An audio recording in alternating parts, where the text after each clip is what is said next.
Hey everyone, welcome back to my channel. My name is Sarah, and today we're going to talk about my top tips for the thrift store. So as you guys may know, especially if you've watched my apartment tour video, which I will link up here, I am a really big thrifting enthusiast. Almost everything in my apartment is secondhand, whether it's an antique, vintage, secondhand, thrift store, Craigslist, wherever it came from. Almost everything in here is secondhand. And I've had friends reach out to me and ask for advice of how to find cool things in the thrift store. I've sort of accumulated a lot of interesting pieces over the years, and people have asked me like, what do I look for? How do I find things? So I wanted to share with you guys my top thrifting tips to help you find the best and coolest stuff at your local thrift store. So let's just jump right into it. My first number one tip is to walk through any store all different ways.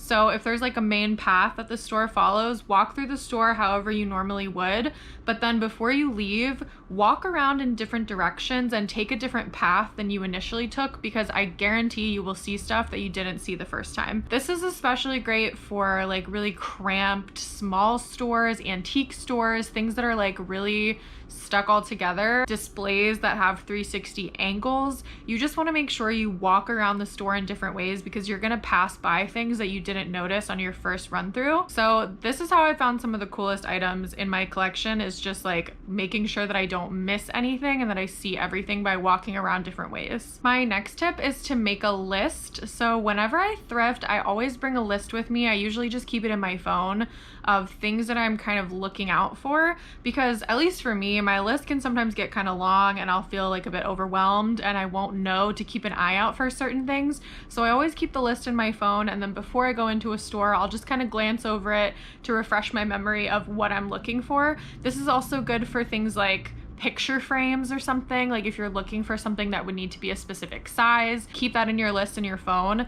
Also like furniture measurements. So if you know you have a certain space in your house that you need to fill, measure it before you go, put it on your list so that when you go, you know what to look for and whether something would be the right size. But I just keep up my thrift list all the time, and I just kind of cross things off as I find them, and I add things as I think of other things that I'm looking for. So it's just a fun way to keep up and like make sure that you're finding the stuff that you actually want instead of just kind of wandering aimlessly. Although that is fun too, and that is also another way that you can find some great stuff. My third tip is to not avoid the stores that are like weird, sketchy, uncool looking stores.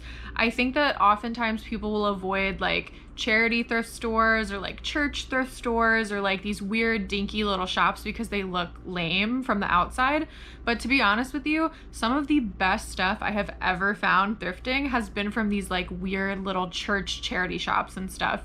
So don't sleep on the weird, obscure looking thrift stores, because sometimes that's where the best stuff is. Also, if it's a store that everyone else is kind of passing up because they think it's lame, that means that all the good stuff in that store is still there. So I would try anything, especially if you've never been somewhere. Try it out, see what type of stuff they have. I have found some of my coolest purchases at like the most off-the-wall random little stores. My next tip, this is more so like just a rule of thumb that I follow to like help my wallet, because I can really go crazy in the thrift store if I'm not careful.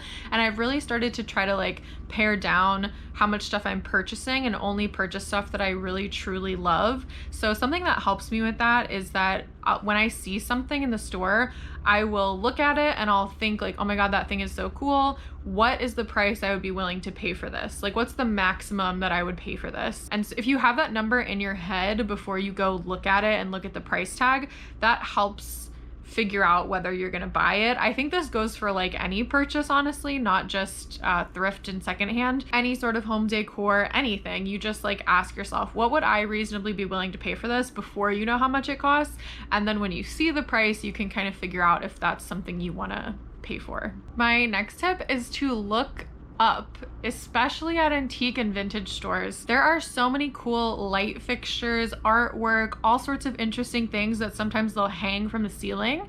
And if you're just walking through and looking at stuff at eye level, you're gonna miss everything cool that's up above. So especially if you're in the market for a light fixture, I would look up when you're thrifting so that you don't miss anything. My next tip is to use Google Lens. And this is especially great for things like furniture or home decor or glassware. Google Lens is a a program from Google. I'm so sorry if everyone knows this and I'm just like mansplaining something to you, but like I've met some people recently that didn't know about Google Lens, and I think it's an amazing tool. So if you don't know about it, I'll explain it a little bit.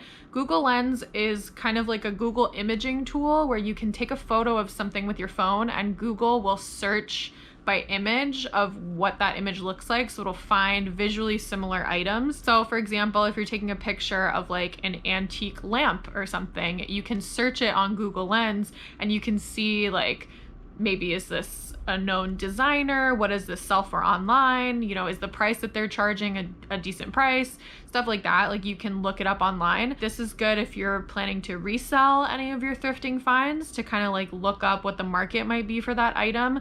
It might help you figure out if it's an authentic antique rather than just a reproduction or something like that. So Google Lens is a really good first step to researching what you're buying. And I use that all the time. I sell a lot of clothes on Poshmark, so I use Google Lens all the time to look up clothing and find like the original pricing and like the original fabric and description and all of that stuff. So Google Lens is a great tool in general, but I think especially for reselling. My next tip is for clothing. So whenever you're, I guess this would go for anything, but especially with clothing, look really closely at everything that you're thinking about buying. I have definitely had times where I've picked up a piece at the thrift store and it's like an amazing brand, a super expensive high-end brand, and I was like, oh my god, I can't believe this is at the thrift store. And then if you look through it, you'll see that it has like a really bad stain, or it has a hole in it, or you know, something's wrong with it. So with stuff that seems like it might be too good to be true, definitely just look it over really well, make sure that there's nothing wrong with it, or if there is something wrong with it, that you're willing to fix it. Sometimes there is a reason that people bring nice high-end clothes to the thrift store, and it's because something is wrong with it. That's not always the case. I've definitely found some amazing secondhand clothing that was in great condition, great brands for really cheap prices. But sometimes there is a reason why people are giving stuff away, and usually thrift stores are not trying to put stuff out on the floor that is damaged, but they miss a lot of stuff. If you've ever been to a Goodwill, you know they miss tons of problems with clothes. So just give everything a really good look through to make sure that it doesn't have any problems and you're not disappointed later when you get home. My tip number 8 is to get to know the owner or the staff of the thrift stores that you frequently shop at. I love getting to know the people that work at these stores. I really like shopping at small business stores, especially if they have a presence on Instagram, because I feel like through Instagram you can really get a sense of like the owner's personality, what type of stuff they look for, and it's really nice to meet them in person when you've been following them online and just like get to know them a little bit. Same goes with the staff members that work there. Even if it's just like a Goodwill or something, getting to know the staff is really nice. They can make recommendations for you. They can tell you like the days that they get their shipments in, so you would be the first one to look through stuff if you come like early in the day on a certain day of the week.